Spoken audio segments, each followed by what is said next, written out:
one of the reasons why I'm really glad that I could talk to you now is because of something that happened about 15 years ago, maybe a little bit longer. Okay. I was at Mark McYoung's barbecue, and when I say barbecue, I have to explain that it started as a barbecue.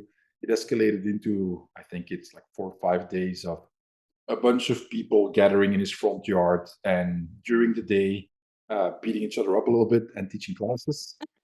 And then in the afternoon, the barbecue for real starts, and we have what we call the culinary assault team to do the cooking. And Looking at barbecue. it's an awesome barbecue. I haven't been able to go in quite some time, and obviously with COVID, it Yeah. couldn't be organized for a while. But in many ways, I'm the least impressive person or interesting person there. I mean, and literally, not kidding. This is one of the example Mark gives, and it's true. You're walking down his yard, and Yeah. you see a professor in psychology teaching Nice.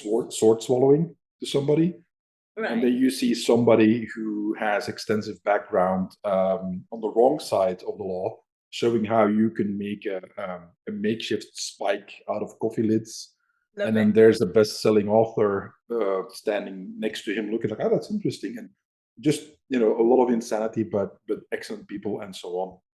And about 15 years ago, I was somebody came up to me and talked to me. Hi, Irene, and she's petite, and her Right. questions are like, for me as a petite woman, I mean, what could I do training wise and so on, to defend myself better? Because I'm always up against big guys. Yeah. Everybody's big for me. Always. Yeah. So, and I was very unhappy with my answer. And I've never been able to let it go for the past 15 Okay. years. So I'm extremely happy that you're here because you will for sure have better answers than I have. And I took this from your website. It says you're 5 feet tall. Is I that am. correct? I thought, yeah. Okay, My that's son about thinks it's 4'11". He keeps telling me it's 4'11". I was like, no, it's 5. Give me that inch. it's about 1 meter 52 centimeters. I looked it up. So what would your answer be to her? Okay, so it's an interesting concept because it's literally what brought me to do what I do now. I am petite. I'm a sort of 7 stone. What do you call that? 7 stone. Is that 47 kilos? So Yeah. 45, 47 kilos, something around that sort of thing, and 5 foot. And my background. So we're going to diverge a little bit now and go off into this. So my background is I'm a pharmacist. This isn't what I've always done. Yeah. I'm a pharmacist. Have been for the last sort of 20, I've been qualified 23, 24 years now. So I've been a pharmacist a long time. And that was my background. So I've not come from a martial arts background ever. Never done it. It's never. So my sort of path into what I do now came from a need from ultimately being the size I am. So in my sort of course as a pharmacist, and we're going back sort of 20 years, and things were different. And so obviously what I teach now is sort of Krav Maga based, but that sort of thing wasn't around. It just wasn't back. We didn't have social media, we didn't have the internet, we didn't have any of that kind. This is like really old school. And I, in my sort of work as a pharmacist, so young female single pharmacist, traveled across the UK, worked all over. I was in a number of physical altercations and attacked a couple of times. And each time it happened for me, and I look back now and it's like, yeah, I was totally profiled, petite female, wearing heels, easy to overpower, that whole sort of, the things that we always tick off. How are you profiled? Easy to overpower, sort of being in places where it just makes you more of an obvious target. My job made me an obvious target. So it was either, a couple of times when it happened, it was a drug addict. It was in a car park when I was going back to my car. And I didn't have martial arts background. I've never done anything like this. So, the whole awareness and situational awareness. So I was in my 20s back then. So like being aware, being situational aware, that just didn't exist. It wasn't training I'd ever had. But things happened, and from an armed robbery in one of my pharmacies to going back to some of the areas we worked behind bulletproof glass. I'd come out and there'd be people waiting by my car, and it came back to the fact that I was a pharmacist. If I had the drug keys on me or I had drugs, or so as an occupational hazard, let's call it. That's where it came from. But I was always seen as somebody who was easy to overpower, easy to overcome, wasn't going to fight back, etc., etc. And every time something happened for me, I was like, I need to do something. I need to learn something because next time I may not be so lucky. So on that flip side, if I'd been 5'8", 5'9", 5'10", female, what have you, maybe I wouldn't have been seen as that target so easily. Fast forward, a good number of years, I had both my boys, so they were very, very young. And we had one particular incident which happened, which almost turned into a carjacking. And that was probably the turning point for me, which was, okay, before it was just me, but now it's children as well. So I really do need to find something that will work for me. I was on the wrong, so when I started this, I was on the wrong side of going 40. And I I needed something that would work immediately. I didn't have time to do years and years of like martial arts. And looking for that, I came across, which is when I came across Krav Maga. And literally from that first session, I walked away, amongst a few other things that sort of happened. And we'll come back round to the whole female self defense. But one of the things I walked away from was, I can do this and I can do this right away. And we throw that word empowered around quite a lot, but that confidence, that empowerment, that this works for me because the things I know work, that I'm learning work for me and I'm able to do them. So I wasn't a teen or a 20 something. I was just hit 40, 39, 40. And it worked. And it worked for me as a petite female. And I was in a class at the time that the Krav Maga school I was with was a very sort of mixed, big guys, Eastern European, big units. There was little me, who was 5 foot Asian, female. It was interesting because they'd never really come across an Asian female. They really didn't know what to do. And there was this little me, and I suppose I had fight in me. Yeah. I'd survived enough things. I had the fight in me, and it was the missing piece of the puzzle which made sense about this work. So from a petite female's point of view, it was just finding the right thing that I thought, I can do this, and that belief that I can do this. Yeah. And what was it exactly about Krav Maga that gave you that feeling, as opposed to, like you said, martial arts, like they don't have time for this? Is it the way the techniques were taught? Is it the techniques themselves? Everything? Yeah, Was it it? was. And that, I guess that forms the basis of what I do now, that it felt real world scenario. It's interesting because my very first lesson, and I'm going to put this out there, the very first lesson I had, the first one I walked into, so this is my trial session, they were doing floor work. So get on the floor. It was straight away you were in there. And I ended up being partnered with a guy, which, yeah, there's connotations in the story that goes on. But I ended up being partnered with a guy, and we were doing the traditional buck and roll. So you've got a guy on you, he's pounding you, you got a buck and roll. And he was a big unit. He really was a big unit. But the technique, right, whether done perfectly or not, allowed me to shift him and shift his weight. And I think that was my introduction to, okay, this is interesting, that if I've got the right technique, it doesn't matter how big he is, I can do that buck and roll. And I know it doesn't work for everybody, and we've sort of pulled that back a little bit. We've changed things a little bit about how we do it. But at that time, it gave me the buck and roll. And I guess I had years and years of being in situations where things had happened, where it was there like, okay, it's game on, now's my chance. And to buck and roll this guy, throw him over, and then land some strikes very quickly and be able to, get away. It just said to me, tomorrow, if this happened, I can do this. Yeah. And that was it. It wasn't having to do a year of it before I could do it. That was the first session. Yeah. And I think for me, in that place where, like I said, I wasn't a teen, I wasn't in my 20s, I was an older female with kids, with a family life, busy with a busy career. It needed to work right away, and it did. Yeah. In your experience, I mean, and let me preface that a little bit. I've seen many different, Krav Maga instructors and trainings videos and so on. I've also seen an evolution from when I was first exposed to it. I think I was like 18, which is a very long time ago. And then it was still very much, showing the stuff that the founder, Imi Field, showed Like his book was, I remember an Israeli guy, coming up to me and explaining that. And afterwards, it dawned on me that he was trying to recruit me, but that's a different story. And it was very different from a lot of the craft that I see today. There's been this evolution over the years. So I am not a craft instructor. Obviously, I know some of these guys who are in there, and I've seen that from my perspective, from the outside. Some of the stuff that I've seen, I'm like, I get why it's being done.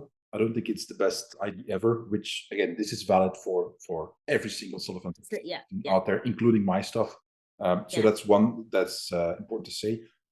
But what it's also is that you can see those techniques, and sometimes you say, well, take that technique, and like you said, there's big guys in your class, and then there's you. I'm like, okay, we can tweak this so that it works for a smaller person as well.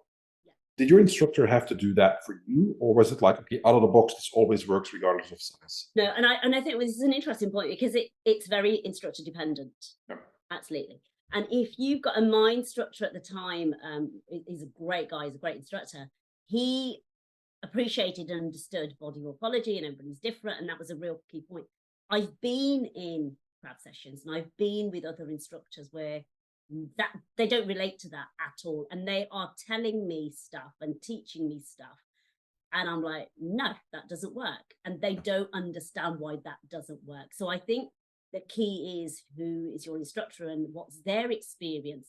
If they have, certainly as a female, if they have experience having had females in the class or having taught females, they can relate, and they can, and even on that though, there are still times when, like I said, this instructor is amazing. There are still times when we've got into loggerheads, and I'm like, that doesn't work, and he's like, yes it does, you need to. I'm like, that doesn't work, and that's possibly what, in fact, it's one of the key reasons why I ended up opening my school and teaching the way I do. But there are absolutely, and like you said, there's good and bad in all systems, but there are absolutely instructors out there who are talking and saying stuff, and I'm like, nope, not happening. And there's a lot of education and re-education to do, I think, on that. And it's not necessarily their fault either. I think it's like, I've not been in the shoes of a 15 stone, 6'4" guy. I don't know what that feels like. So how would I expect them to be in the shoes of a 7 stone 5'1"? Yeah. And it's an interesting, because we laugh about it, because even here at home, my husband, who's taller than me, will often come down to my level, just on his knees, and it's like, this is what it's like in your world. And like, yeah, I cannot see the top of the fridge, and I cannot see. And that's what we need to do. They need to come into my world, come to my level, where, I remember my GIC, our general instructor course, when you're instructing, and we had some of the most loveliest guys that were sort of instructing with us, and we had an instructor, and one of the guys that I ended up being paired with, Neil, is an amazing, fabulous, lovely guy. He was the best part of 6'4", and he must have been, so I say in stone, so I'm old school, he must have been about 17 stone. He was a big unit. I came up to, I kid you not, his navel, right? And for him, he's punching me over the top of my head. But we're going to talk about crab. What's in my eyesight is groin, so it's like perfect. But that's like, to explain that to him, it was to say, right, add another foot on top of your height, 1.5 feet. So you're talking about going against a 7.5 foot guy now. That's the differential. And that's when I think it dawns on people, actually, that's a big difference. Yeah, that's something that I find is often the case when you look at male instructors teaching women's self-defense, again, me included, is that you really have to work from a very different paradigm and just totally shift everything a little bit. And so, like, okay, it cannot be a purely strength-based technique. There's techniques out there that are really good. Like, for instance, in grappling, there's split strokes out there that are really good, but you have to be strong.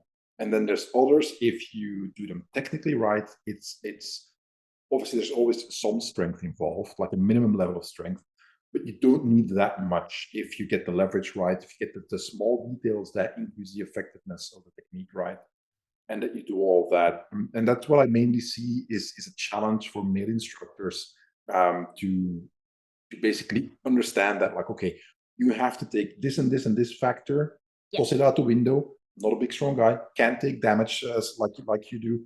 Uh, don't have the physical upper body muscle mass yeah, that you have. absolutely. Lower center of gravity, different kind of hips, Yeah, and many women have a valgus knee. The knee goes inward as opposed to yeah. straight or slightly outward, like many men have. A bunch of stuff that is irrelevant in training sometimes, but in real life makes a huge difference. You talk about that when you started teaching, that this is one of the reasons why, so that basically you work from your perspective. What would be some of the fundamental changes that you make when you compare it to what is often taught in craft for big strong guys? Okay, so and then so one of the I remember doing this one particular technique with again my instructor who's and then training with some of the guys. So I primarily trained always with guys. So I had the experience of training with big guys and knowing straight away what would work or not. And we have one particular technique. So we have like the C grip and you're pressing against somebody. And if they were stabbing and now you're hitting them with punching or palming in the face, but you're putting your body strength against theirs to hold them off. And one particular guy's a good mate of mine I was training with, and he did something which absolutely just tore this whole technique apart, that this is why this won't work for somebody my size.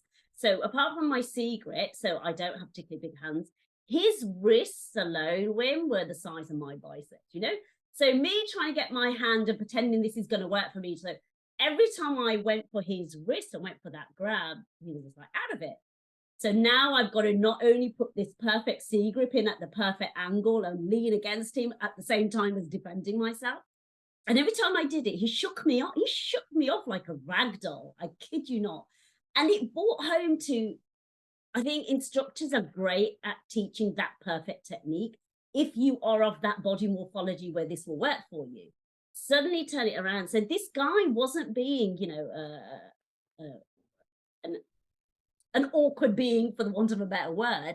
He was just trying to say to me, well, actually, Gully, you're never going to hold me off like that because I just wouldn't let you. So it's, yeah, absolutely. So things like that straight away. Yet we continue to, in the classes in and the updates, instructor updates I was in, we continue to teach those. This will work, this will work, this will work. That's what the curriculum says. This is what the technique says. This is what the technique from headquarters has come. This is still going to work. Keep teaching it with no context.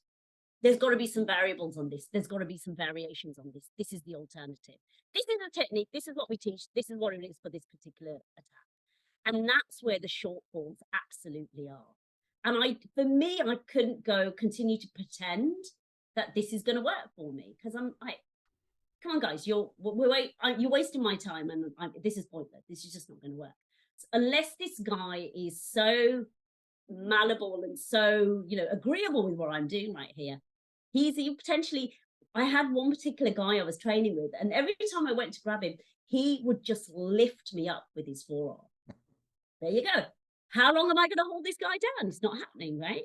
So I think that understanding is still missing in so much of what, and again, like you said, it's not particularly being critical of Krav, but in so many systems that understanding that this does not work. And did you have to do, like, okay, the moment you decide, like, okay, I need to make changes, this is not working for me, and I can't pretend that it does. You this make this decision to teach, basically, your variation of craft or whatever how you want to call it. What was the process like of discovering, okay, this doesn't work, this does work, and then everything in between? Like, okay, this can work if I do X, Y, and Z, and so on. So, how did you go through that process of getting to your curriculum today? So the sort of the birth of Strike Back came from I was a pharmacist and I had a therapy business, and so much of and I'd done Krav for about 7 or 8 years by this stage, so I had a fair bit of experience of different things, and every time I go, and I guess as you get more experience, you get more confident. And when you first start, you're very keen, and yeah, I'm going to make this work for me, and you're sort of like in this false sort of like bubble. as I got more experience with it, and some of my senior instructor team or some of my senior instructors were going to updates were doing stuff, and in my head I'm like, no, that I can't.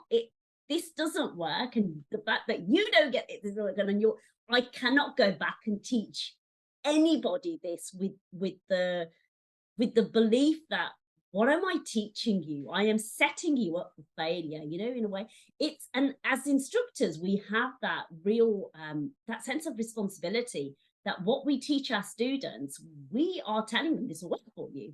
And if something happens and you go out and this doesn't work for you because your whole belief system is because you believe your instructor so much that this will work, and it costs you something, whether it's, your a serious injury or your life, whatever it costs you, that for me is on my head and my shoulders. And I take that responsibility really, really, seriously. For me, what I teach or what I say to my students, I have to have a belief in myself. And that, I think, so when I was often I had a therapy business alongside my pharmacy, and I came across a lot of so it was mainly primarily women I was treating, and we'd chat as you do when we're doing stuff. And I'd say, oh, I'm doing this is what I do. And pretty much every woman I came across with would say to me, oh, do you know what?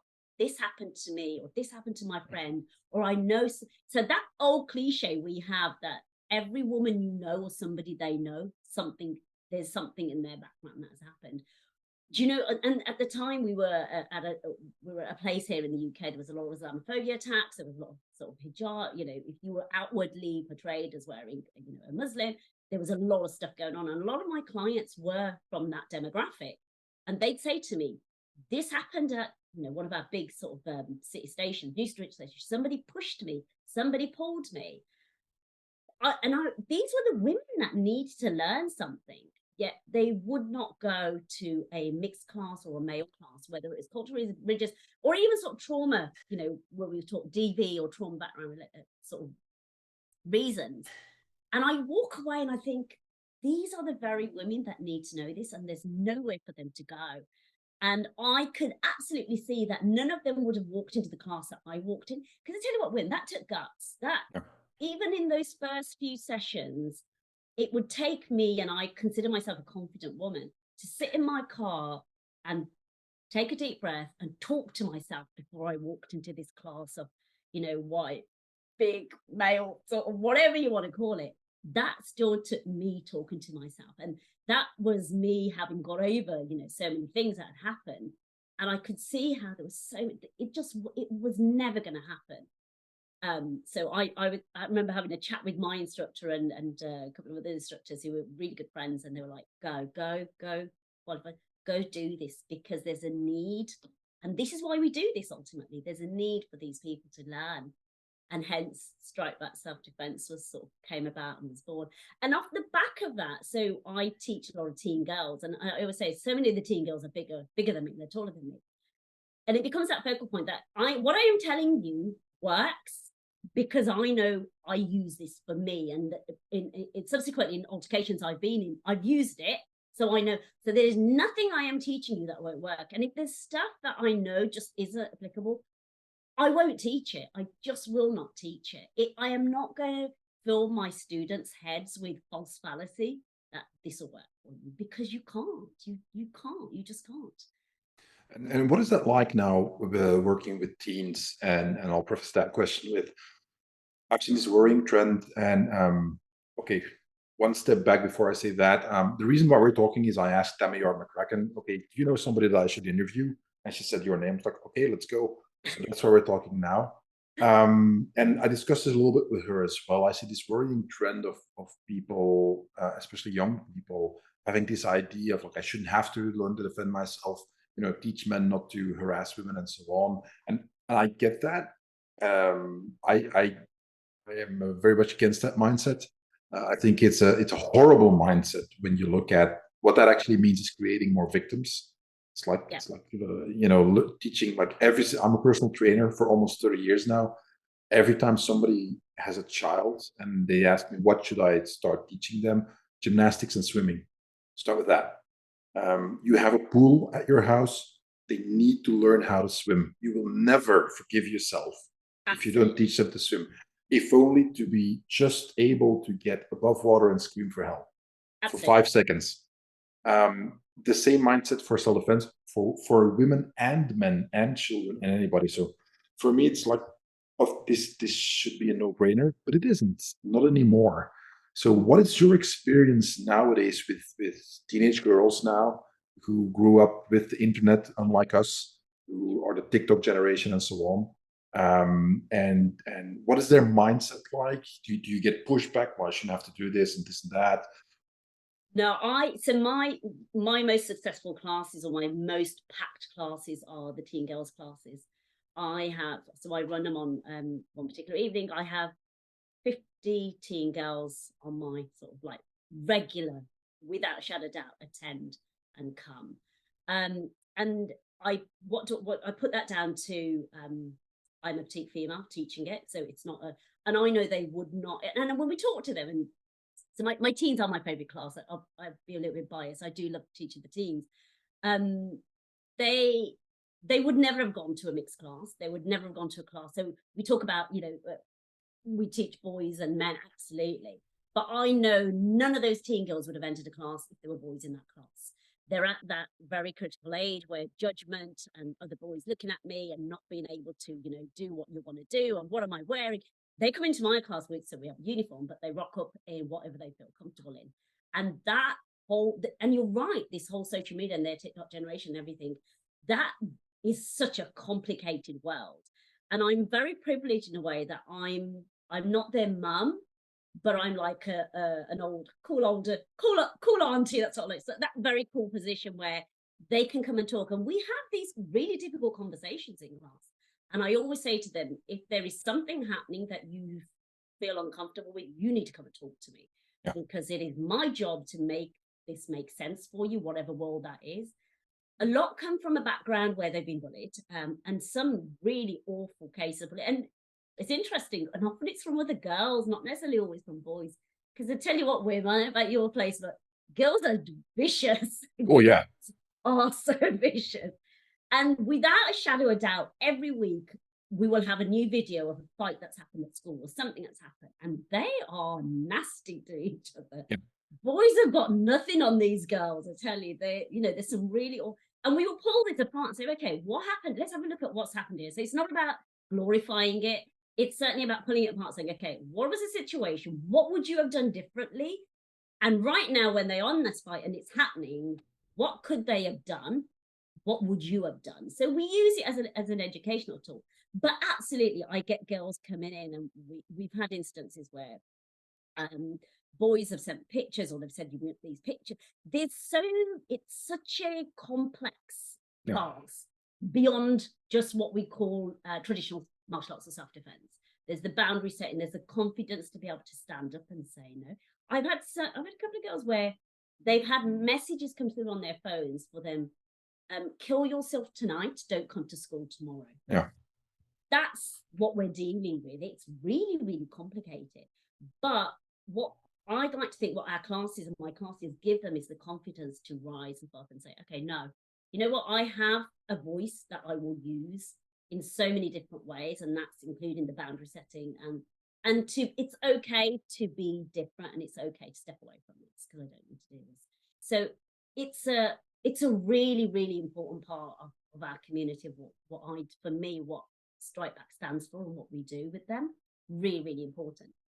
But I tell you what, women, you would not mess with the girls in my class. You would not. Because I am confident in that, because I know from what we talk and what I teach that they walk away with that, again, that word empowerment, with that confidence that I know, do you know what? They would make the right decisions and they would look after themselves. Because I'm not an easy instructor. I am a horrible instructor when we're running the mats. Because for me, that's what they, we have, so we have the whole thing about, we're women's advocates, and the thing about you said about teach a boys not to rape, teach them, absolutely. And when I started off as Strike Back, I got, and I still do, I get trolled to death on social media. And I am on social media, absolutely. And often it is women that will say to me, you shouldn't be teaching this. You need to be teaching, blah, blah, blah, blah, that we should be teaching boys. Absolutely, I get that. And we, unfortunately, when we do not live in the perfect world, and until we live in that perfect world, you need to know this. And I shout this from the rooftops. This is a life skill. This is something every woman, every girl should know. And my analogy, and you said about the swimming, and my analogy is we do not wait for our kids to get hit by a car before we teach them the Green Cross Code. We do not wait for our kids to be in a drowning incident before we teach them to swim. So why are we waiting for generations of young girls for something to happen before we feel the need that they need to learn this? And I am hugely passionate about that. This I shout from the rooftops. Yeah, I have the same thing. I mean, having trained many women who over the years, over the decades, actually, who came to me for private classes, and I don't do it as much anymore as before, simply because I have limited time now. Used to teach public missile defense classes and all that kind of stuff. I've been saying this for a while now in interviews on the podcast, saying like, look, every single woman that I've had who has been, attacked, sexually abused, raped, and so on, assaulted, says the same thing. If only I knew this before it happened, I could have done X, I could have done Y, which is what the guilt and the shame afterwards, one of the biggest issues for the long-term consequences for victims of all this horrible crimes. And is that you're taking that away from them. You're forcing them to live with trauma that can maybe, there's no guarantees, but can possibly be avoided by taking away tools and skills that have a proven track record. We know this can work, and you're saying nope, you can't do that. And then I'm like, okay, so you're saying that you don't lock the doors of your car, of your house when you leave them. It's like, right? No, you don't do that. And you teach your children not to do that either. It's like, don't leave your cell phone on the table when you go to the bathroom in a restaurant and so on. We teach them that. Why? Well, because we know that bad things happen. You don't say, well, don't teach your kids that. Teach thieves not to steal. We do teach that. Absolutely. It happens. Absolutely. And it is that until we live in that perfect world where things don't happen, this is needed. And do you know what I teach a lot in sort of DV refuges and my work with Hope for Handbags, the domestic violence survivors place, and I'm in a lot of DV refuges. And do you know what, there is the women that will say to me, if I had known this 20 years ago, my life would have been different.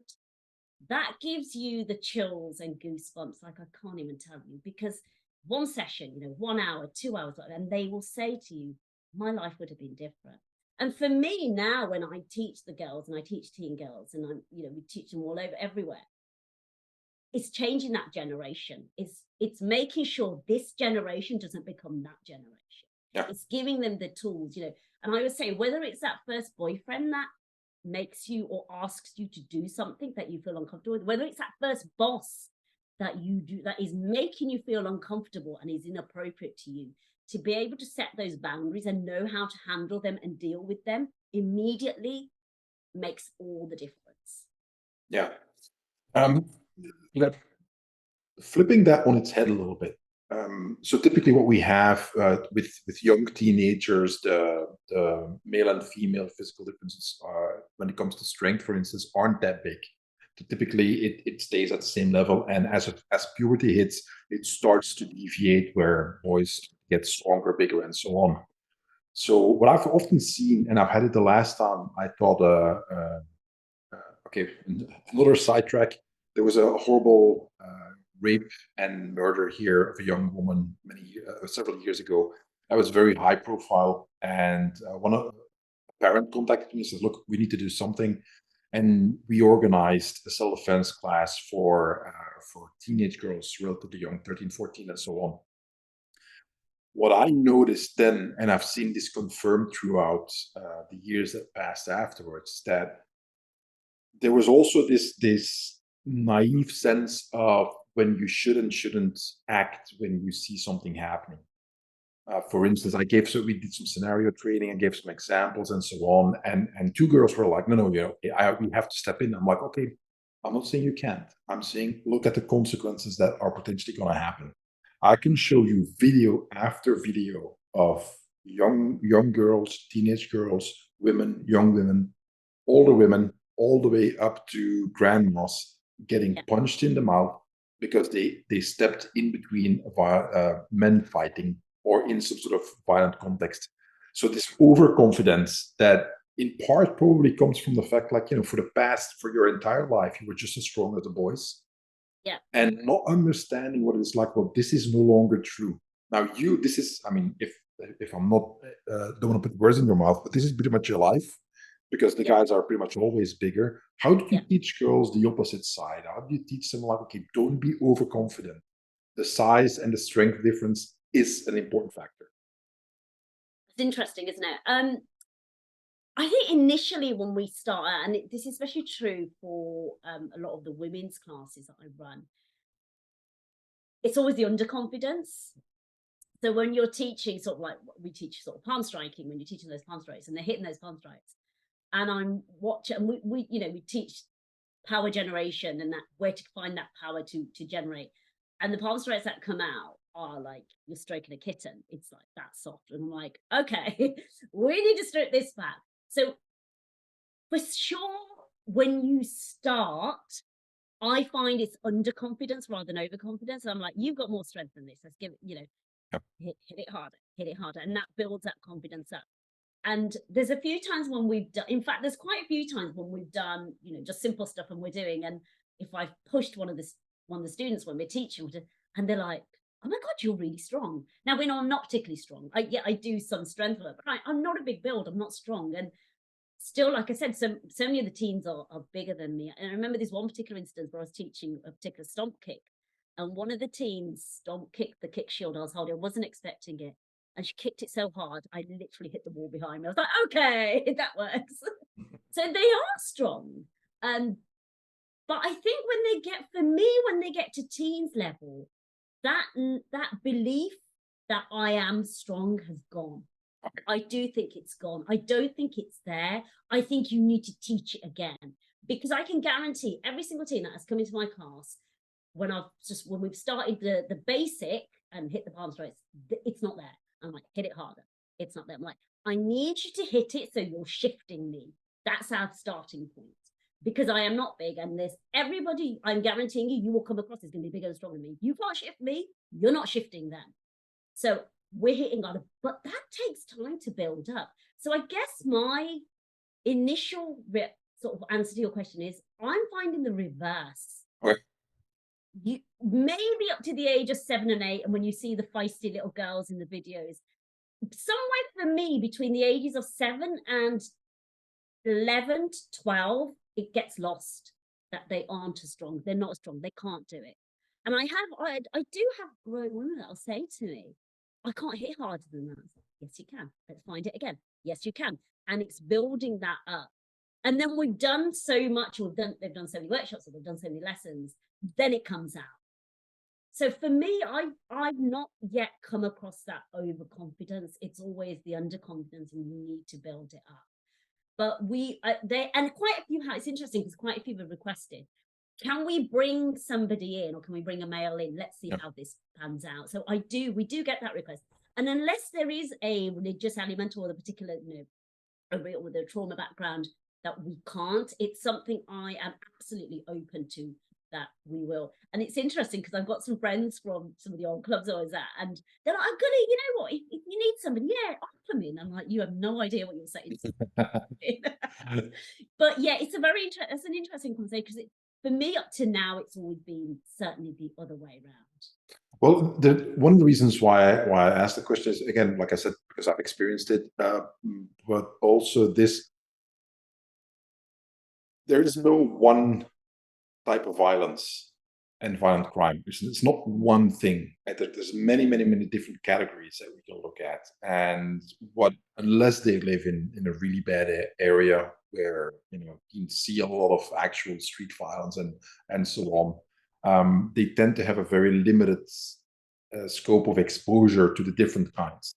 What they typically have is experience with school fights, schoolyard fights, and that kind of Yeah. stuff, which I have to admit have gotten worse and more intense over time. Yeah. but that is a far cry, sorry, from really professional violence, or the more extreme forms of criminal violence and so on. One of the things that I often, again, so many videos on my Patreon. I do video analysis. It's called the violence analysis. It's just I take CCTV footage or cell phone footage of an actual incident and then Right. break it down. What can we learn from this? I must have seen tens of thousands of videos over the years, and what you very often see is that the type of violence that is happening, young women and teenage girls very often don't understand that it's no longer a schoolyard fight. This is a different context. What you could do then, for instance, to break it up, and then again, I acknowledge that it's changed since when I was a teenager, but that it's not the same thing. You are going to get hurt the longer you stay in between both fighting Absolutely. parties, and teaching them that, and then we're no longer talking about the physical differences. This is social. Despite what many people think, there is still this kind of social understanding that you don't, when it comes to violence, you don't treat women the same way you treat men. One of the things that you will see tremendously is two men. There's a conflict that brews. Yeah. There's a sucker punch that starts. It's a big haymaker. It's an elbow. It's a headbutt, and so on. You see that much less men doing that to women.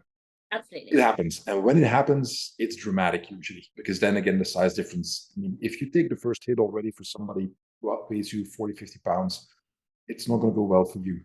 Um, and it's more along those lines, the difference between social and asocial violence and so on. It's like you have to understand that what you were able to do, like get in between two guys in school, and they're not going to hit me, but that is off the table.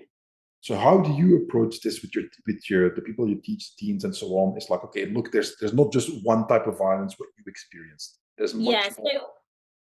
So it's it's interesting because we're in the Midlands. We're at our actual small town is Solihull, which is it's a lovely, well-to-do, privileged kind of, it's a lovely, but we are literally down the road from Birmingham, which is one of the biggest cities in Birmingham and in the West Midlands, certainly in the second city in the UK.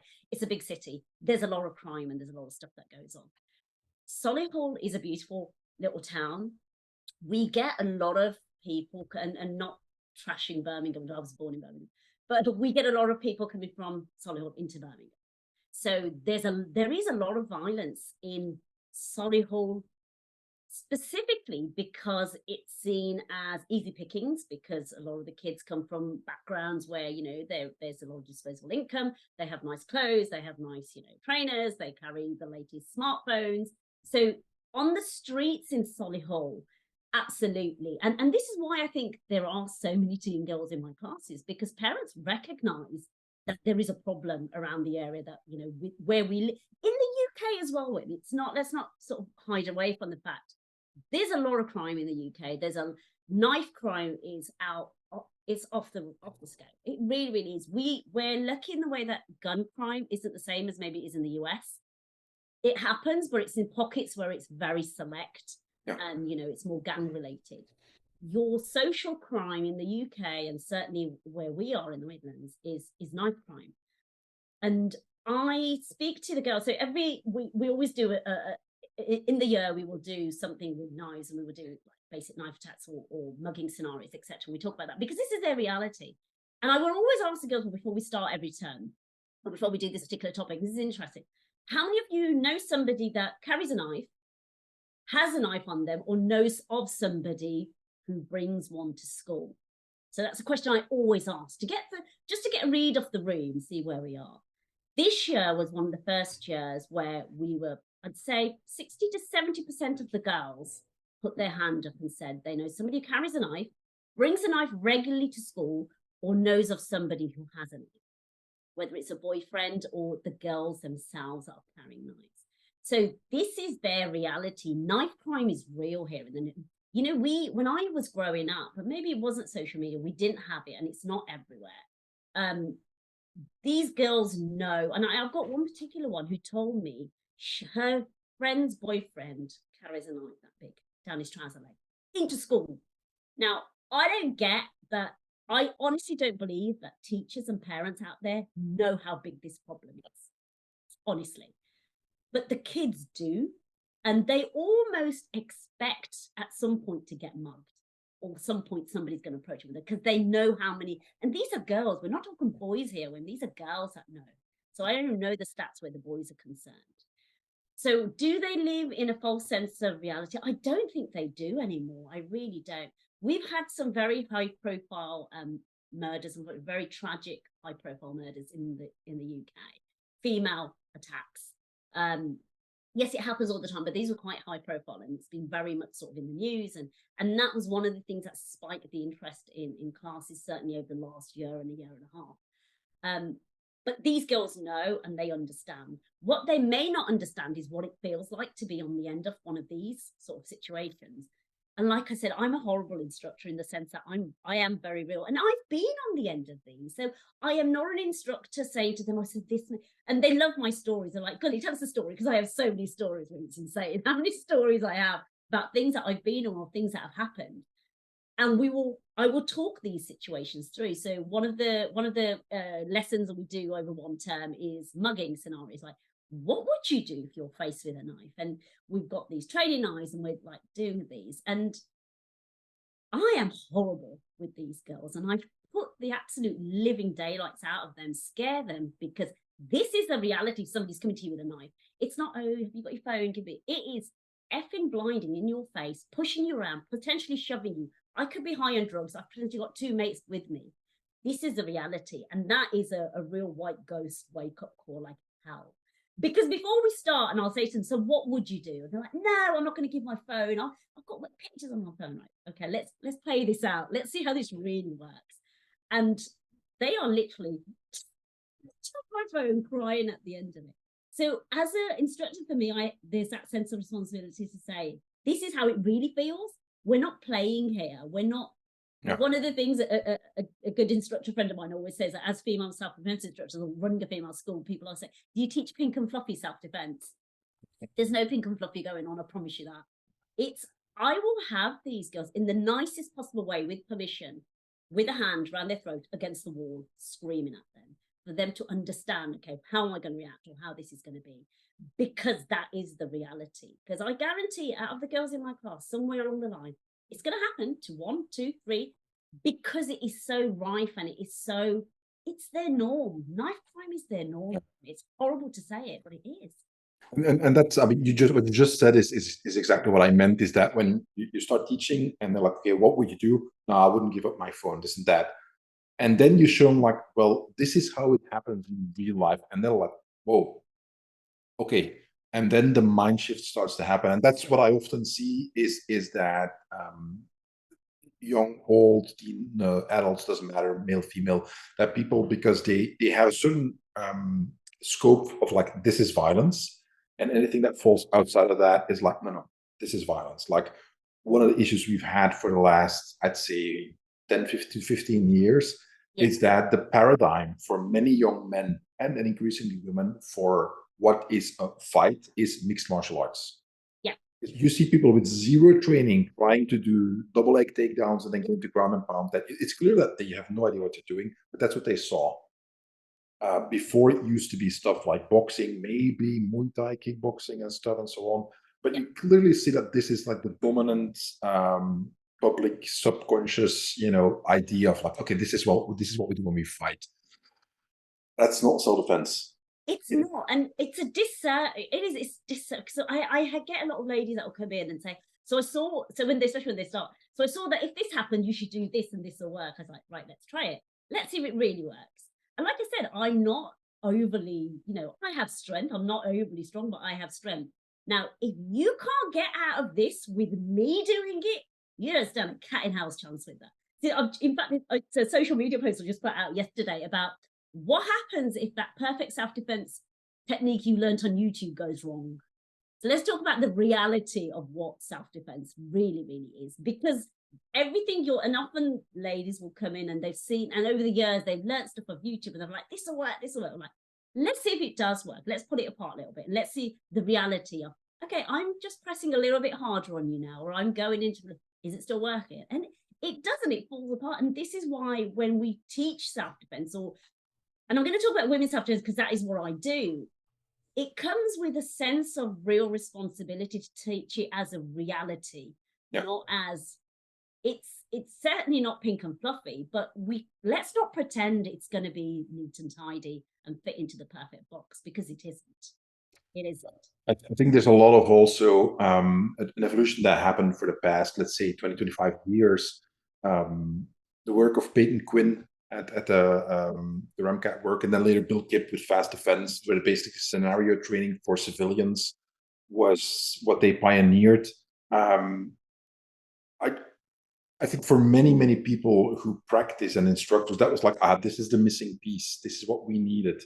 Because it unless you have some of adrenaline going or some sort of, physical and mental stress going, it's going to be difficult to maybe pull that off in real life. I'm not saying it can't happen. I know Mhm. people, there's a traditional route of martial arts training can also work very well, but it's a totally different approach. And unfortunately, like we said, it usually takes more time. And then there's the other aspect. It's okay. Let's just do scenario training and everything that revolves around that. I found that for a lot of people, that is eye opening.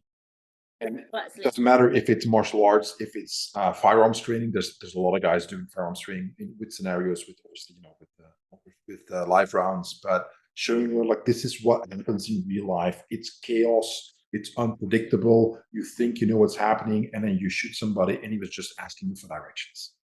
And the same thing true for martial arts. You can go way too far in the scenario training. I've one of the last times I taught a self-defense class. I mean, I was suited up, and this one young lady, and she was petite, but she had played soccer.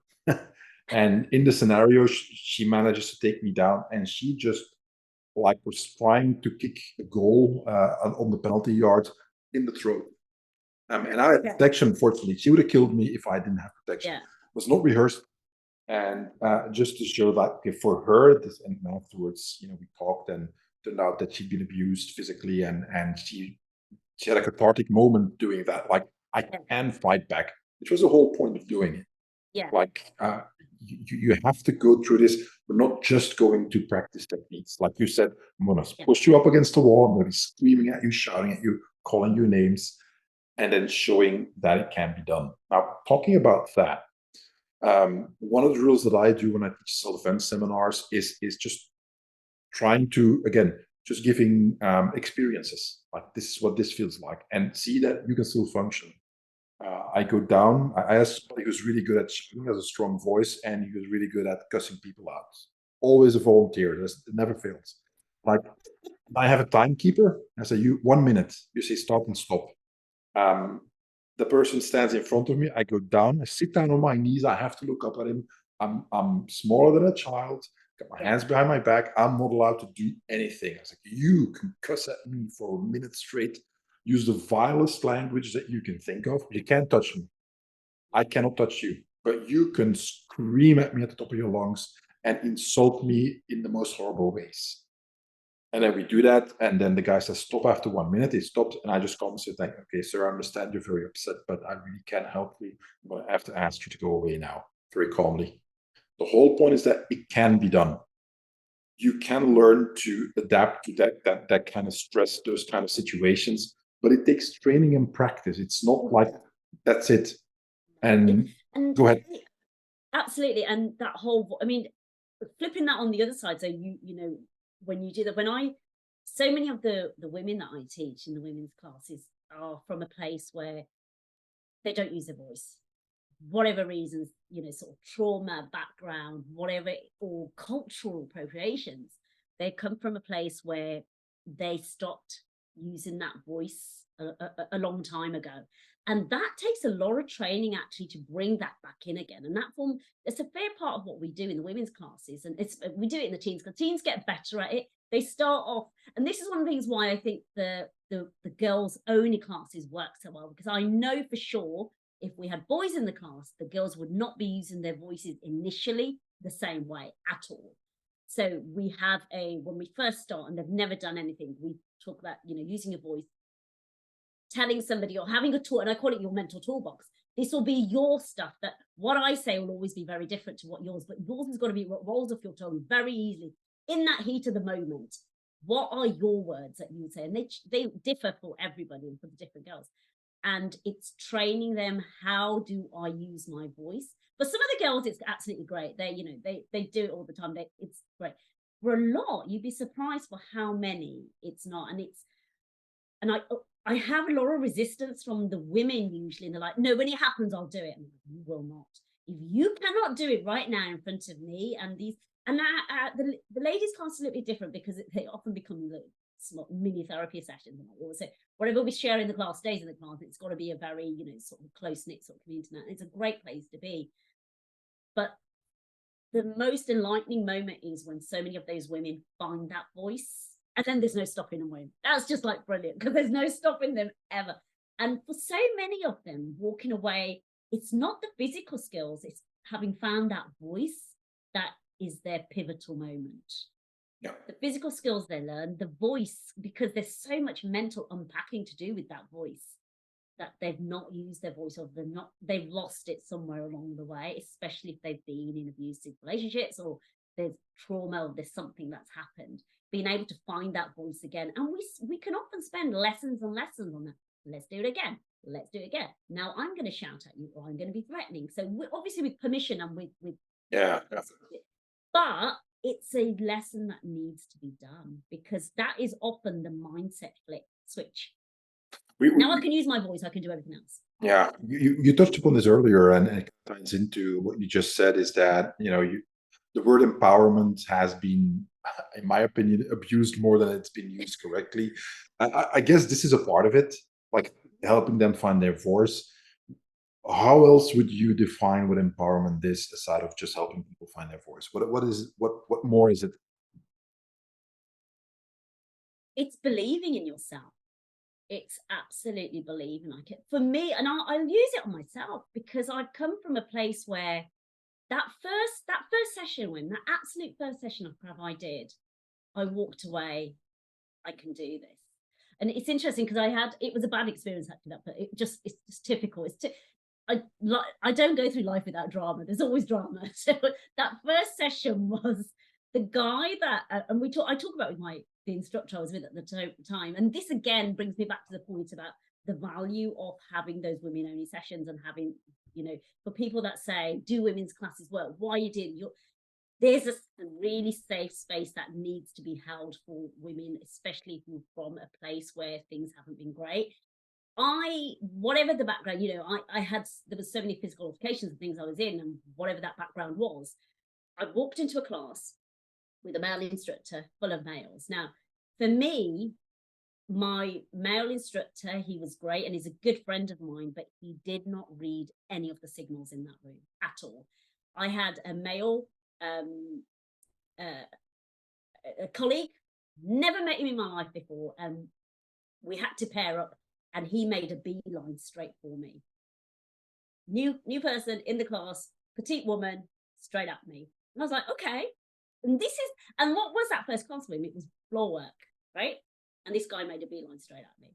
And my instructor, again, I give him, he's a great mate of mine. But when we've had this conversation, he was like, why don't you come and tell me? I was like, mate, you needed to have read that room. Yeah. And subsequently, it's lessons that have been learnt from this, to do things differently. But for me, this is why that women's only space is so, so important. So, cut a long story short, this guy made a beeline for me. I'd never done anything. It was a lesson I didn't even know what to expect with him. I certainly didn't expect to be grappling on the floor with him. And he made a beeline, and there were innuendos, and there was language that was triggering, and he knew exactly what he was doing. That was my first session of Krav Maga. And I went home and I spoke to my husband, and I explained, okay, this has just happened, and this is what he said. And he was like, get back out there, get back into that lesson, sort them out. Because do not walk away from this. You are not walking away from this. You need to sort this. So that subsequently, it was a good 4 or 5 weeks of every week sitting in my car, deep breaths, talking to myself. I'm going back in and I'm going to do this. I'm going to go back in and I'm going to do this. And every session, this guy made a beeline to partner with me. Yeah. It's a problem. Yeah. And like you said, it's already for many women taking that first step of going into that class is already difficult. And then if you've got a guy like that, it's like it's just exponentially more difficult to come back. Many wouldn't have done what you did and just come He get used their to first. wait at my car at the end of session, get out and wait in my car. It was bad. There were so many red flags going off all over the Yeah, place. But as somebody who I'm like, okay, is this normal? Is this not? What is going on here? So like, and then sort of like 4 or 5 sessions in, I thought, well, I need to deal with this guy, and I did. I dealt with him. I was like, we had words, and it was done. But absolutely, that's where you are going to lose the women yeah. that needed to have been doing this, and they will never come back again. Well, what else could you give? Like, if there was like a top tip of advice that you could give male self instructors teaching women, like, okay, of all the things that you could do wrong, don't do this. Aside of what you just said. So first of all, no woman that has got a background or something has happened is ever going to disclose that to you on that first instance. So often I have a lot of male instructors. I say, I will ask him, why do you want to do self-defense? And yeah, you're ticking the right boxes. Why do you want to do that? Why are you here? What is the reason? So I can assess it. They are never going to disclose their background ever on that first lesson. You build that confidence. They may never disclose it. But absolutely, I think without wrapping that female that's coming in cotton wool, which is not what we're asking you to do, just be mindful. What is the material I am teaching? What are the triggers that are possible here that I need to be watching out for? What are the things that, right now in this, maybe I can partner that female walking in with a trusted male student with a bit more experience that I know she's going to be okay with, Yeah. not some random dude that you have no concept of what he is. So little things like that. And I'm going to pull in something here, which is really important. So Tammy, Tammy well, Tammy and the 500 Rising movement and that education. This is where the value of what Tammy teaches on 500 Rising to instructors is so important. Because I think so many instructors are so oblivious to these factors and these things that are going on in the background that this is that light bulb. You will walk away as a male instructor, especially. And I'm not talking about female. I mean, female, we have that intuition. We know already. We get it. You've got male instructors that are not getting it, that do not understand it. And this is where, even if you attend one of those sort of courses that Tammy runs on that 500 Rising as an instructor, that education that will blow your mind just a little bit that, okay, I have missed all this in all of my teaching. So my tip, what should you do? Get on Tammy's course, do that 500 Rising, because it's education that you will just not get in your own systems at all. Yeah. And I say this from a place of having done Tammy's and being like a licensed instructor with now. Even as a female instructor, I learned so much. So as a male instructor, what are your top tips? Get yourself on a good educational like that, because it will open your eyes to all the stuff you are missing. I'm just noting it down, but I'm gonna put links in the show notes with this episode so that people can what we just talked about. Tammy, I've interviewed her a few times now, and 500 Rising was the last time. Um, we specifically talked about that so that people who are listening can find the links to both the interviews and also the website and so on. And I completely agree. I really like what Damon's been doing with 500 Rising, and I really like the idea of why it started. And I'm gonna have to tell people to listen to the podcast episode with her why. It's a wonderful story. It's like yes. Um, and the work that she's been doing, and you and and everybody else who's basically, there's a small group that is starting to form of instructors, and it's expanding. I think it's very valuable work, because just like you said, there's a lot of things that are covered there that you typically in the martial arts world will not encounter. Like, okay, as a teacher, this is stuff that you should also know about.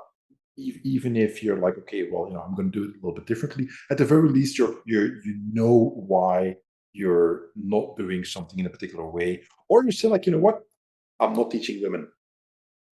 You could say that it's nothing but boys. Okay, fine. Then maybe that's not an issue for you. But Yeah, if you do have women in your class, think absolutely. about these things. It's not just about if you teach a women's only class. If you have one female in your class as an instructor, one female, whatever discipline you are teaching, you need to be educated on that. because you're that one female will potentially, maybe there'll be another one and there'll be another one.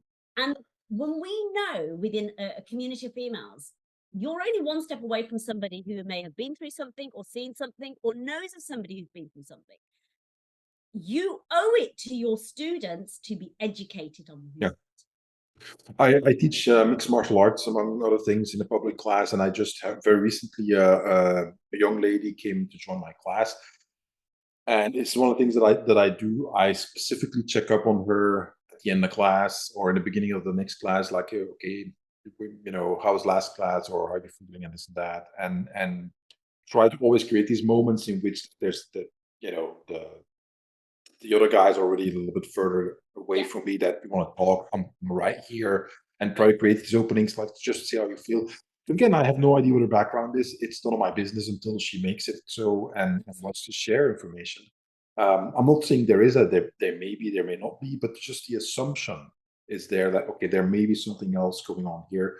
And now she's starting to work with my other students. So I'm like, okay, you're not going to get punched in the face. Don't worry about that. We're just going to go step by step by step and slowly increase the intensity levels, always up to the point where you can handle it, and then try to push it a little bit further. You set the pace.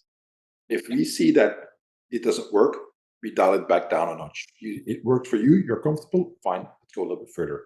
And eventually, you're going to be surprised at how effective you are with these techniques, and how well you'll be able to handle the stress of, for instance, sparring with a guy. Yeah.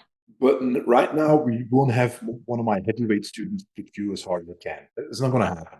Right. So, and there is that, and and unfortunately, you can be running your school and have your class, and you've got pretty much, I'd say 99% of the time, the guys are good guys and they're safe guys, and some of my best buddies that I've walked away with are the guys that I trained with.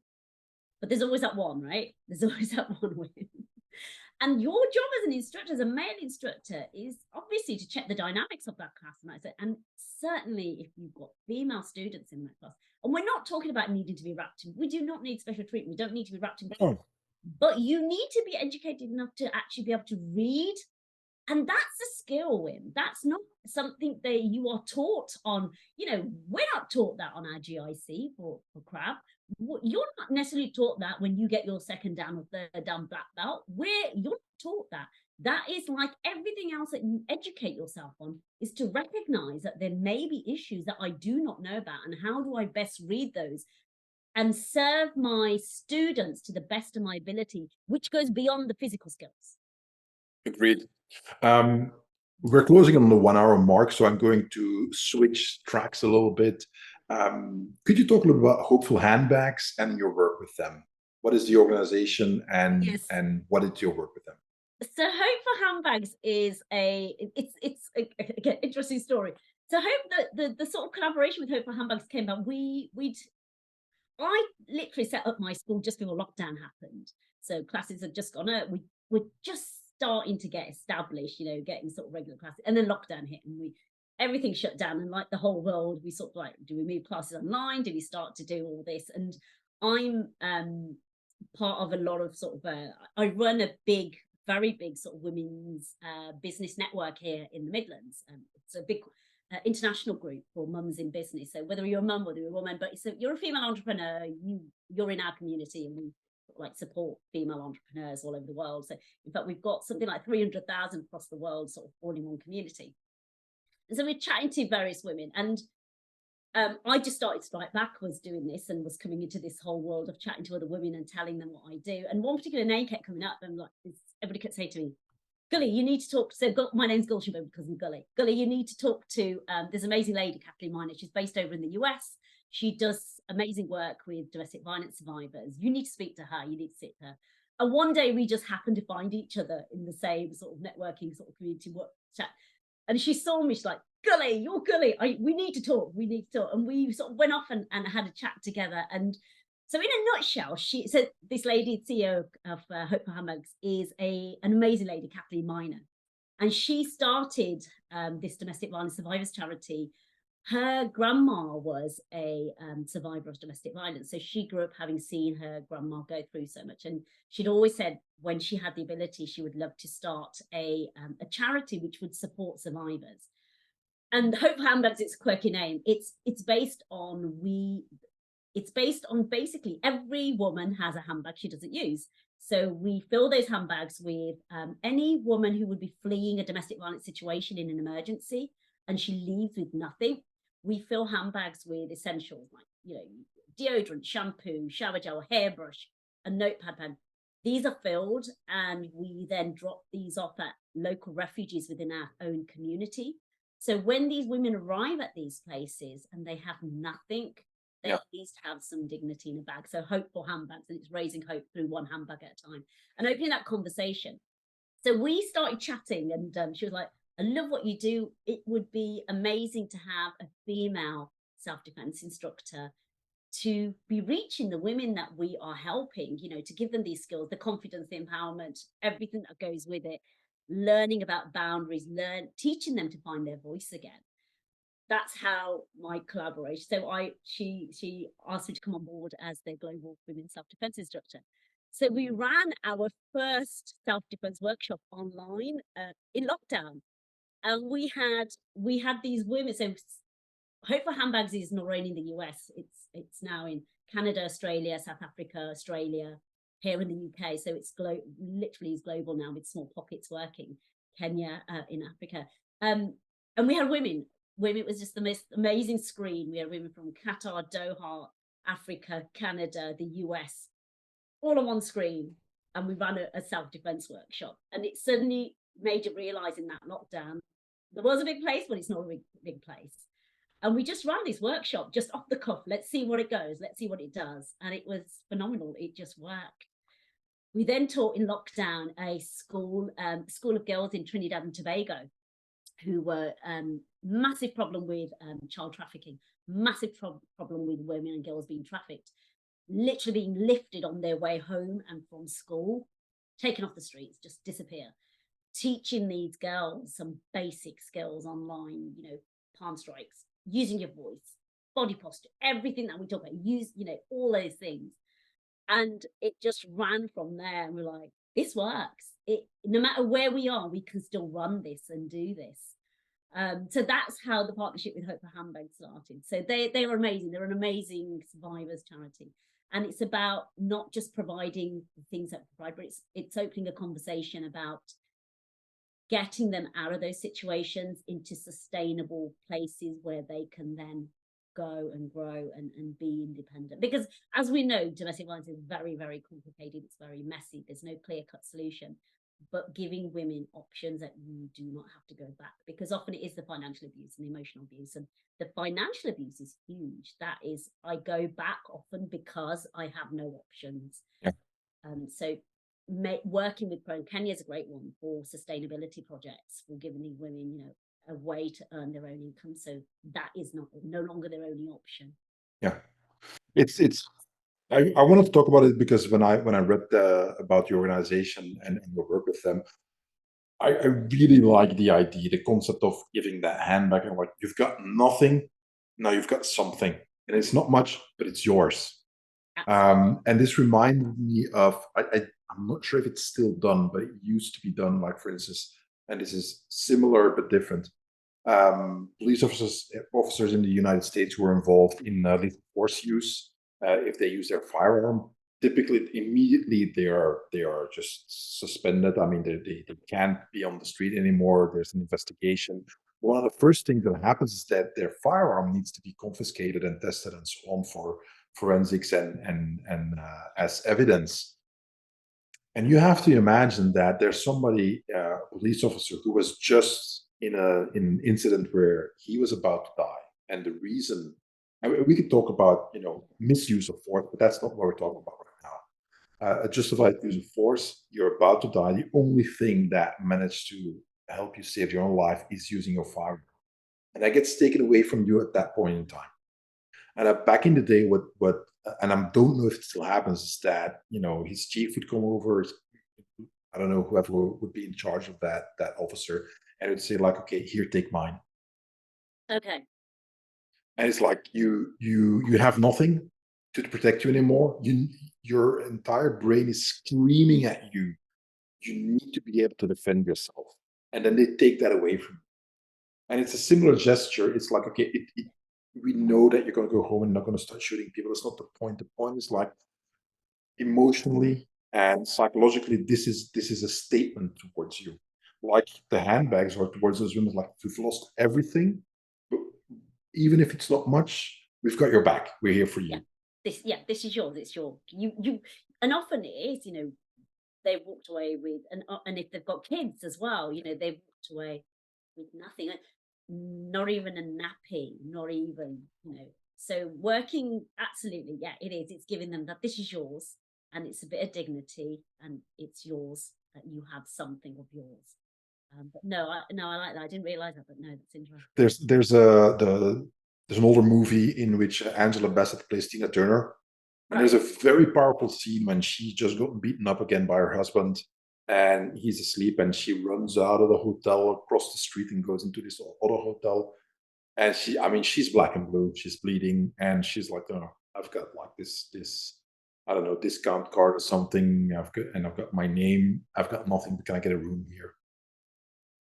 And the manager's like, "Okay, it's fine. You don't need to." And she's like, "I promise I'll pay you back." He said, "You don't need to pay us anything. I'm going to give you a room." And it's these small things that when you talk about when you talk with survivors of domestic violence and abuse, that it's the small things that certain people do, like, "I don't need anything from you in return.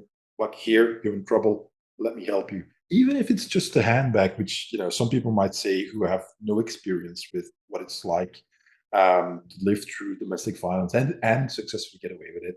It's like, Yeah, well, it's just a handbag. No, it's not. No, it's not. So, certainly what are your plans with the organization? Do you want to expand the teachings, or where's that going?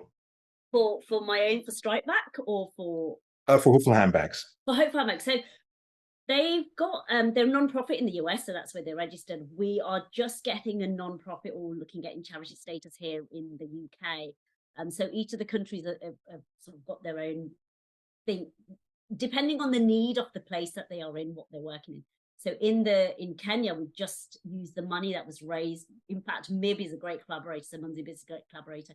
Just put 2 huge water tanks, sustainable water tanks in schools. So these are communities where we've worked with domestic violence survivors, and then having looked at, what change in your community would make the biggest impact. It was clean running water. They had no clean running water. So just raise some money and put some huge water tanks, which will provide water for that whole community, not just the women, for the next 20 years. So some amazing work going on over there. Here in the UK, it's to open more places. So we are partnered with Refuge here in the UK. So Refuge is a big domestic violence charity. So through Refuge, reaching within the Midlands here. But I mean, you'd be surprised how many survivor or DV refuge places they are in your community that you do not know about. Yeah. There's a lot, yeah, because obviously they're undisclosed, but there's a lot. And certainly post COVID and post lockdown, there's a lot, because it was such a huge problem, and we've come out from sort of COVID. So certainly here in the Midlands, what we do, or we coordinate here, is just to get the work out there. And once we've got charity status here in the UK, being able to get grants to support some more of the work and reaching more women, and just make it's supposed to be working to bridge that gap between you have nothing and now you have something, Yeah. and giving them sort of some hope. But it's very early days here in the US. They're very, very established, but it's just those early days of getting that out there. I was over in the US in September, October. We ran our first in-person workshop, which we've not done yet because of COVID. So we ran a women's and a girls' workshop. So the plan, certainly with the self-defense, is to be able to get more and more of those out and done. And the feedback we get from it is phenomenal. The feedback we get from it is so good. It's brilliant. It's really, really good. So yeah, it's one of my very happy places. I can imagine. I mean, I've been fortunate to have been able to do some things for some people who were in trouble, and that's one thing. And yesterday we were looking at this not even a documentary, but just this show here on local TV about a Dutch rescue team that went to Turkey for the helping right immediately in the aftermath of the earthquake. The horrible things that they found there, and indescribably horrible decisions they had to make, and like abandoning people who were alive in the rubble. It's like, cannot get here. It's going to take too long to free you. You could hear somebody knocking in the rubble. It's like, I'm alive. I'm like, we can't do this. We don't have the equipment. It would take too long, and we're going to find different people that we can help, and they won't make it because of that. And I imagine having to make those decisions. And then on the opposite end of that spectrum is a young boy who's trapped, and they're like, his arm is underneath, we can get to him, but his arm's trapped, we might have to amputate on the spot. It's like maybe 4 or 5 years old. And they managed to get him out safe and sound. It's like the euphoria that you must get then. So it's these the ones you lose, the ones you win, Yeah. and then anything in between. But being able to do that for somebody who is in a really difficult situation, is I think one of the pleasures in life, that unless you can do that, you have no idea what it feels like. Yeah, absolutely. And do you know, for everything we think we know, or within our own communities we know, there's so much more and so many more people that need. I'm on a number of sort of different chat groups and Facebook groups within the Midlands alone, women who are in these situations, and it's that thing, you want to help everybody, but you can't help everybody, and where do you pick and choose, and what do you do? And often finances is one of the biggest sort of Yeah. things that holds back what we can do and what we're able to do. um I'm just on the verge actually of opening, so I don't know what you call it in where you are, but we call it a CIC here, so it's like a non-profit. It's what we call a community interest company. Yeah. So we have, there's a lot of funding around to reach, if you're working within your own community. And so Strike Back is my business, and that's what pays my bills. It's what I do. And it's great for the people that can pay and come and do sort of sessions. But I know absolutely categorically how many women and girls can't afford to do it, but need to do it. So I'm just on the verge of opening a CIC here, which will be work alongside, so running it, but with Strike Back, to get funding so we can do some scholarship programs for girls that need to. I had a typical example is a couple of weeks ago, I had a mum and daughter come for a trial class. Now the girl had been horrendously beaten up on a bus. They were refugees, they'd come over, they'd been here a year or so. She was singled out because she looked different, was different.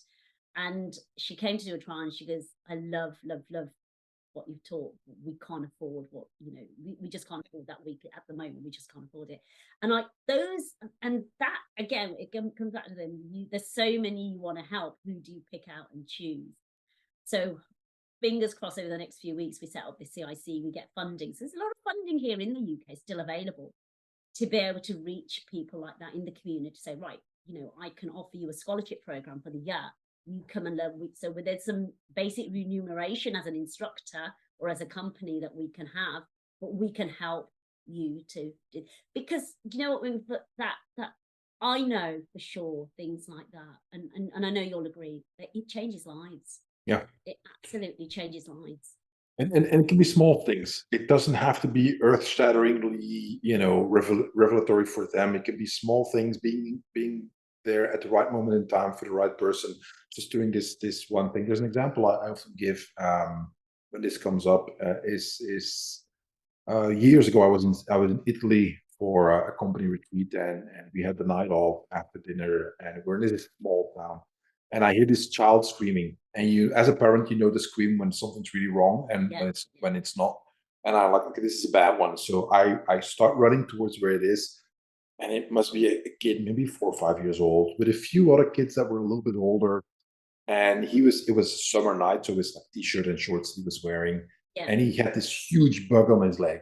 I mean, like a really big bug. I don't know what it was because it was dark, and he was frozen in terror, and the other ones were laughing at him. And so I just slapped that bug off his leg and crushed it in front of him, and I looked at it and kind of like pat him on the back, like, you're okay, and took off because I don't speak Italian, and I have no idea, what's going on, but kind of gave the other ones a little bit of a dirty look, like, you bastards. But that is how trauma start. That kid could have some sort of phobia for the rest of his life, and be really messed up. There's a lot of things that happen in childhood that seem stupid in after in, years later, that actually stick for a really long time. And if obviously, physical abuse and domestic violence is by obviously not something light. Quite on the contrary, if for somebody who goes through that, you can actually be there, even just for 1 minute, or give them one thing that they can hold on to, I think it's worth it. Absolutely. And for me, and when I talk about how important the teens classes are to me, it's because generate I would say to parents, do you know, if they come, even if they come for one term, and so I run my class throughout the year, but if it's just that one term, I know what they learn and I know Yeah. what they teach and for the rest of their lives it will serve them. And if that's all it takes, those few sessions they've done that will stop them being in that relationship, being able to put those boundaries up, you've changed lives, when. And we're not messiahs, we're not going to save the world, but it's that small part that you can see will make that difference. Well, and even if it's only in a selfish way, I mean, you have children, so do I. If you can do a little bit of something to help make it work a little bit better, and not in a naive way, Absolutely. but just like, okay, this is the world my kids are going to inherit when I'm gone. So, I do my part in my little, corner of the world, and there's a lot of stuff that I don't talk about that I still do because it's nobody's business, and B is I don't need a thank you for some of the things that I do, Yeah. and but I know that it helped somebody. Absolutely. Um, It's interesting because when I was over in the US actually last month, met up with Tammy, and we did the next level. And after, we were having dinner and we were chatting. And I said to her, "What's the vision? What is your vision? Why are you doing this? Where does this go?" And we were sort of chatting on this. And we both agreed this isn't necessarily for us right now. no, This is what it changes for generations to come. This lays the path for the women and the girls coming through, the next ones, the next generation, and the generation after that, the generation after that. And one of the reasons I still, people's views and visions, and I teach in a younger girls' school, and I always ask the girls, really quick. So I always ask the girls, when was the last time you felt unsafe? When was the last time something made you feel unsafe? And one of them, more than one of them, will say, "I was followed, or I was in a supermarket and this man followed, this happened, or this happened." And I ended up talking to one of the parents about one of these girls, about something that happened. And it struck me when he said, "Oh, she's always saying stuff like that." And I thought, as a parent, the fact that you doubt her and you are not believing her is going to put things in, yeah, so many words on this one, so many words. But she was in my classes, and I was like, right, if your dad isn't going to sort this out at home, you're going to learn something from me. Because it's that generational change, even in people, adults' viewpoints and what their vision is, and whether you're a dad or you're a parent and you don't believe your child when your child says this is wrong or something has happened, that is that initial bit of trauma that makes yeah, that's yeah. so many words to say on it, so much. Oh no, I get it. I get it. So we talked about hopeful handbags. We talked a little bit about what's next for Strike Back. Is there anything else that you can mention that you're working on? So we've got the CIC, which fingers crossed will happen over the next sort of few weeks. But as a general, the vision on Strike Back is to franchise. I'd like to franchise Strike Back School. The biggest single problem right now for me is there's only one of me, and I am I am doing a lot of stuff right now. And I get calls. So we had a call from one of the big universities in the UK, but up north, and they were like, "Can you?" We had a big thing going on here with spiking incidences in students' drinks and young ladies' drinks, and they were like, "Can you come and talk to the students? We need to have some boundaries so they know what that awareness and that situational awareness." And that was one university up north, and there was another one. I'm like, "There's just me just doing this on my own," and there is a real need to have people on board doing this.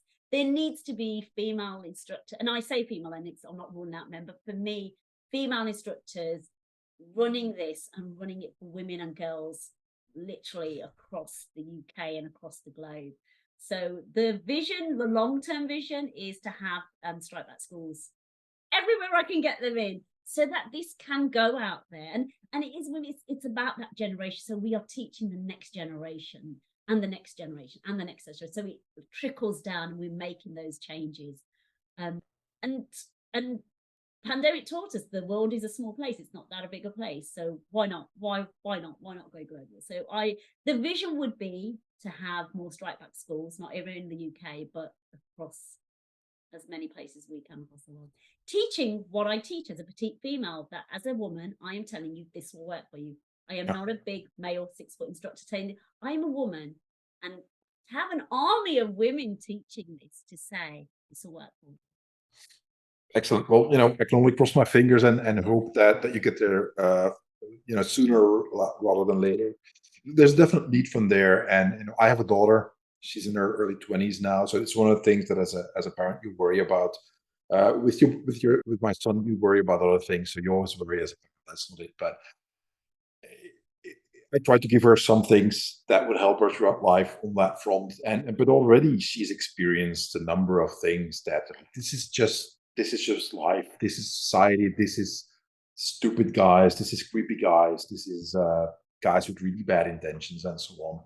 That is life, and you don't prepare your children for life when you're no longer around by coddling them to them and just not showing them like, look, this is something you need to know. You don't have to be training 24/7 to defend yourself against it. That is absolutely not the case. But you do have to have a certain skill set. Yeah, absolutely. That's it. And absolutely, and it is just getting that basic information. And I think it is changing. I know certainly in the UK it's changing. I think that viewpoint and that vision of what women should or shouldn't be doing, and I'm a South Asian background, and within my own sort of community and ethnic sort of background, there's change, slow, very slow, but the changes are coming in. And when I say generationally, this is going to take generation. I look at some of the things going on in sort of my cohort or community, and it's going to take a few generations to change, but it needs to happen. It does need to happen. Yeah. We are never going to change those statistics. Nothing is ever going to change unless some of us stand up and say this has got to change.